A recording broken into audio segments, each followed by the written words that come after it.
3 বছর, হ্যাঁ পুরো 3 বছর। এই 3 বছর ধরে আমি কন্টেন্ট তৈরি করছি, শত শত ঘন্টা এডিট করছি, হাজার হাজার শব্দের স্ক্রিপ্ট, অগণিত রাত জেগে কাজ, কিন্তু আজও আমি সেই সফলতা পাইনি যেটার স্বপ্ন নিয়ে শুরু করেছিলাম।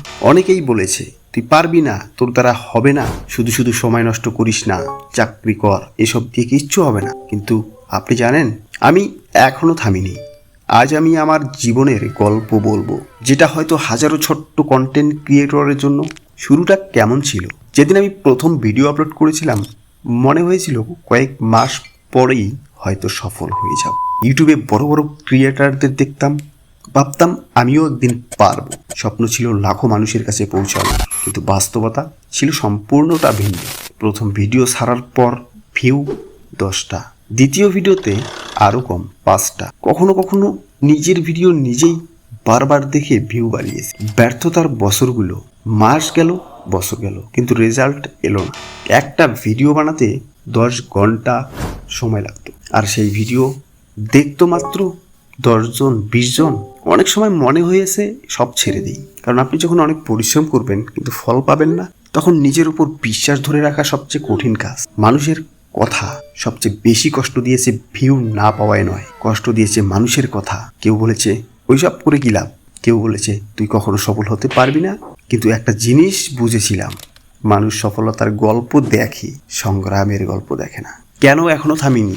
আমি কেন এখনো থামিনি? তাহলে প্রশ্ন হলো, আমি এখনো কেন চালিয়ে যাচ্ছি? কারণ আমি জানি যেদিন আমি হাল ছেড়ে দিব সেদিন আমার সফল হওয়ার সম্ভাবনা শূন্য হয়ে যাবে। কিন্তু যতদিন চেষ্টা করছি ততদিন সুযোগ বেঁচে আছে।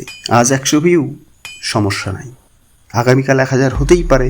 আজ 1জন সাবস্ক্রাইবার, সমস্যা নাই। আগামীকাল 10,000 হতেই পারে। আমি কি শিখেছি এই 3 বছরে?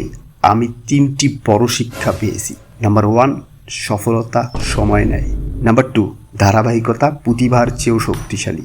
নাম্বার 3, যারা শেষ পর্যন্ত টিকে থাকে তারাই একদিন জিতে যায়। অনেকে শুরু করে কিন্তু খুব কম মানুষ শেষ পর্যন্ত থাকে। আজ হয়তো আমি সফল নই, হয়তো এখনো আমার চ্যানেল একদম ছোট, হয়তো এখনো অনেক পথ বাকি, কিন্তু একটা জিনিস আমি নিশ্চিত জানি, আমি হাল ছাড়িনি। আর যতদিন হাল ছাড়বো না ততদিন আমার গল্প শেষ নয়।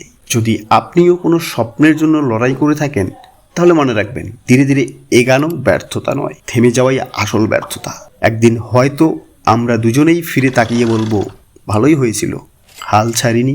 আপনি যদি নিজের স্বপ্নের জন্য লড়াই করে থাকেন তাহলে কমেন্টে লিখুন আমি হাল ছাড়বো না, সেটা যে কোনো কাজই হোক না কেন।